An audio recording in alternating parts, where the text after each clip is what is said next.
আমি ওয়াদা করতেছি আমাকে এমডি পজিশনে দেওয়ার এবং ব্যাংক অ্যাকাউন্ট খুলে দেওয়ার 1 মাস পরের থেকে আমি টাকা দেওয়া শুরু করব।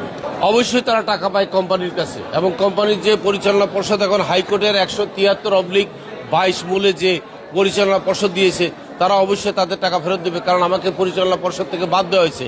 আমাকে যখন সাজা শোনানো হয় আমি তার আগে বলেছি, মাননীয় আদালত আমাকে যেই সাজাই দেন আমাকে পরিচালনা পর্ষদে থাকার ব্যবস্থা করেন, আমাকে হুকুম দিয়ে যান আমি যেন টাকাটা ফেরত দেয়। আমাকে হুকুম দেওয়ার জন্য বলছি, আদালত আমাকে হুকুম দেয়নি, কারণ জানে আমাকে হুকুম দিলে আমাকে পরিচালনা পর্ষদে রাখতে হবে।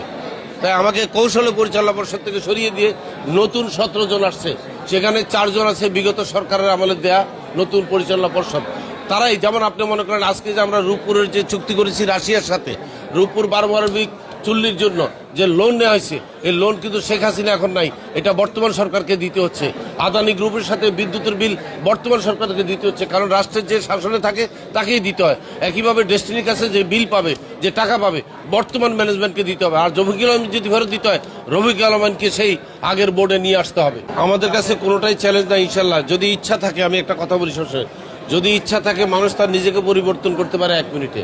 আর যত স্বল্প সময়ে রাজনীতি নির্বাচন দেখ না কেন আমরা প্রস্তুত আছি, কিন্তু বিষয় হচ্ছে আমরা অন্যভাবে প্রস্তুত নাই। আমরা চাচ্ছি এই আন্দোলন কেন হয়েছে, জুলাই 24-এর আন্দোলন শুধু একটি নির্বাচনের জন্য হয়নি, পুরা রাষ্ট্রের অবকাঠামো ঘুণে ধরে গেছে। এটাকে ঠিক করতে হবে, এটাকে ঠিক করে নির্বাচন দেখ, আমরা সেই নির্বাচনকে স্বাগত জানাবো। ডেস্টিনি নেগেটিভ অবস্থা তৈরি হয়েছে বিগত স্বৈরাচারী সরকারের আমলে। বহু লোককে বিগত স্বৈরাচারী সরকারের আমলে ফাঁসি দেওয়া হয়েছে, লাইফ সাজা দেওয়া হয়েছে। আজকে তো তারা মুক্ত, কারণ তারা রাজনৈতিক কারণে মুক্ত।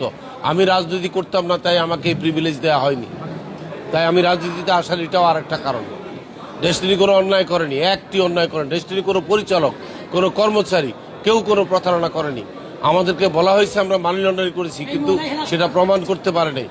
রায় লিখিত হয়ে আসছে সেই সরকারের আমলে আইন মন্ত্রণালয় থেকে, আমরা সবই জানি। আপনারা এগুলো জানেন কিভাবে একটি বিশেষ রাজনৈতিক দলের প্রধানদেরকে কিভাবে ফাঁসি দেওয়া হয়েছে, যাবজ্জীবন দেওয়া হয়েছে, সেই মামলা তো এখন নাই।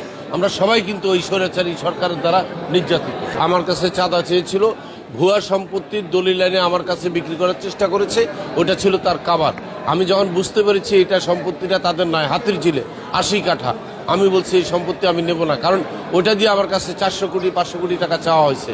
আমি এটা যখনই প্রতিবাদ করেছি, এরপরে আমার বাকি কাজ শুরু হয়ে গেছে। এরপরে দুদককে দিয়ে আমার বিরুদ্ধে মামলা করা হয়েছে।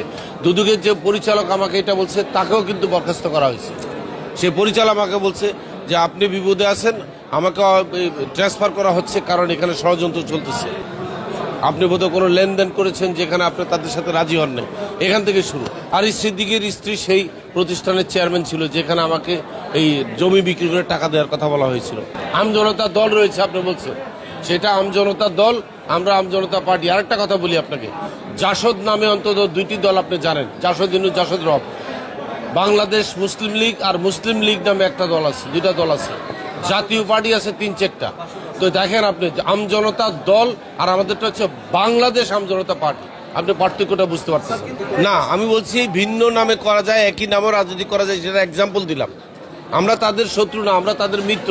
তারা আমাদের ছোট ভাই, তারা কেউ কেউ আমাদের বড় ভাই আছে সেখানে। আমরা তাদের সাথে সহমত প্রকাশ করছি, তাদের লক্ষ্য উদ্দেশ্যকে, তাদের রাজনৈতিক উদ্দেশ্য আমাদের উদ্দেশ্য এক।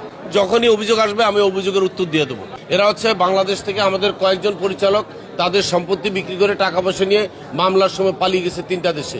কেউ আছে দুবাই, কেউ আছে টার্কি, কেউ আছে মালয়েশিয়া। এরা সেখান থেকে কিছু লোকের জড়ো করেছে, বেশি না, এদের সংখ্যা 30 থেকে 40 জন। এখন তারা যেটা করেছে, তারা জানে আমি যদি ম্যানেজমেন্টে আসি, টাকা দেওয়া শুরু করি, তাহলে ওদের আর দেশে আসার কোনো সুযোগ থাকবে না, কারণ তারা 2টা অন্যায় করেছে। একটা হচ্ছে তারা যখন মামলা হয় পালিয়ে গেছে, আরেকটা হচ্ছে তারা এখান থেকে যাওয়ার সময় তাদের টাকা পয়সা সম্পত্তি সব নিয়ে চলে গেছে এখান থেকে। তাদের 1 টাকাও ব্যাংকে নাই। আমার কাছে টাকা নিতে পারে নাই, কারণ আমাদের ব্যাংক অ্যাকাউন্ট বন্ধ ছিল। আমার ব্যাংক অ্যাকাউন্ট বন্ধ ছিল, আমার কোনো আয়ের সোর্স ছিল না।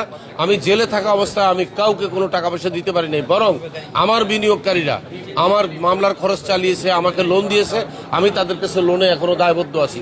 আমি তাদের থেকে লোন নিতাম একটা স্লিপে সই করে দিয়ে, জাস্ট একটা টুকরা কাগজ। আমি 1 টাকাও পাইনি ডেস্টিনি থেকে, এবং কোনো সরকারে আমার থেকে জেলে থাকা অবস্থায় চাঁদাবাজি করে নাই।